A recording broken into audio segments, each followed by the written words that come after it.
Chapter 12. Structure of Metals and Alloys. Materials are held together by chemical bonds. Ionic bonds occur when one or more electrons are donated by an atom of one kind to an atom of a different kind. This transfer of electrons turns those atoms into positively and negatively charged ions, which are attracted to each other because they have opposite charges. The material as a whole is held together by the attraction of all the positive and negative ions in the material.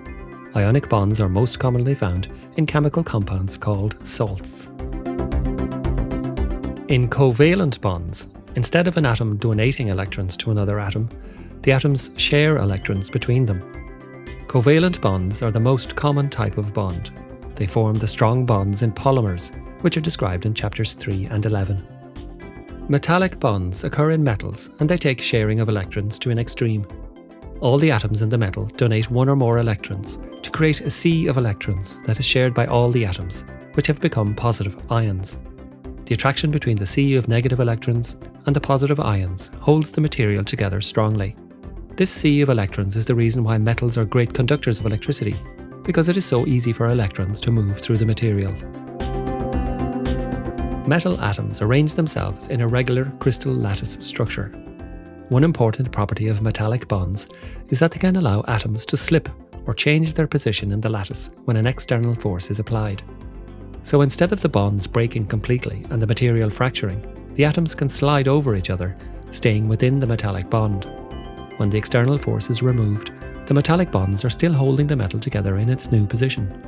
This ability of metallic bonds to slip is what allows metals to deform plastically. Metal atoms arrange themselves in crystalline structures. Crystal structures are repeated units of atoms or molecules arranged in a regular lattice pattern. Metals like iron have a BCC crystal structure. BCC stands for body-centered cubic. This crystal structure looks like one atom at each corner of a cube and one atom in the center of the cube. Metals like copper and aluminium have an FCC structure. FCC stands for face-centered cubic. This crystal structure has one atom at each corner of a cube and one atom in the center of each face of the cube. The more irregular BCC structure makes it harder for atoms to slip over each other, and so BCC metals like iron are strong and brittle.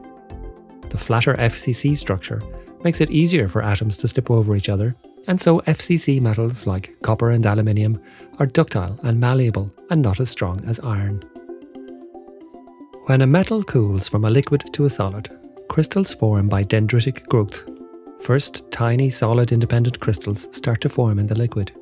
These grow larger and grow in a tree-like pattern, like snowflakes. The dendrite branches join up to form grains. Each grain is a single individual crystal, which has a single lattice structure in a particular orientation. It is the defects in a metal crystal structure that largely determine the mechanical properties of the metal. Here is a perfect crystal structure, which never occurs in nature. A substitutional defect happens when a different atom takes the place of one of the metal atoms in the lattice. If the foreign atom is a slightly different size than the metal atom, this distorts the lattice. This distorted lattice makes the material stronger because it creates internal tensions within the lattice, which makes it harder for defects to spread throughout the material. This is why alloys are stronger than metals. A vacant site defect happens when an atom is missing from a lattice position in the crystal. A vacant site defect also creates a distortion in the lattice, which strengthens the material. An interstitial site defect happens when another atom is small enough to fit in the spaces between atoms which are in their lattice positions. This happens, for example, in steel, where carbon atoms are small enough to fit in the spaces between the lattice of iron atoms. An interstitial defect creates a distortion in the lattice which strengthens the material. This is why steel, which is an alloy of iron and carbon, has a higher tensile strength than iron. A dislocation or line defect is where there is an incomplete or prematurely ended line of atoms in the crystal lattice. The number of dislocation defects in a material greatly determines the ductility of that material. This is because it takes very little force to move a dislocation. You only need to slip the bond of one atom to move a dislocation. When the dislocation moves, This can cause the material to slip slightly, and so dislocations facilitate the plastic deformation of the metal. In contrast, if we had a perfect lattice with no dislocations, we would have to break every single bond in a whole row to cause a slip, which would require a much larger amount of force. Summary: a metallic bond is a lattice of positive metal ions held together by a sea of shared electrons. Metallic bonds are very strong, but they also allow slip and ductility in metals, as well as allowing electricity to flow.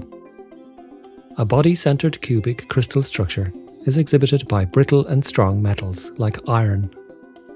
A face-centric cubic crystal structure is exhibited by ductile materials such as copper and aluminium.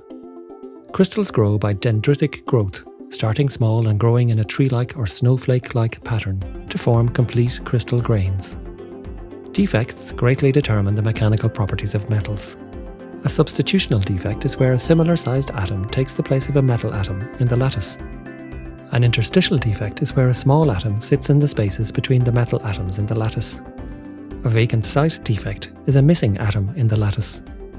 A dislocation or line defect is an incomplete or broken line in the lattice. Dislocations make it easier for slip and ductility to occur. The substitutional, interstitial, and vacant site defects strengthen the material because they create stresses in the crystal lattice that make it more difficult for dislocations to move and for slip to happen.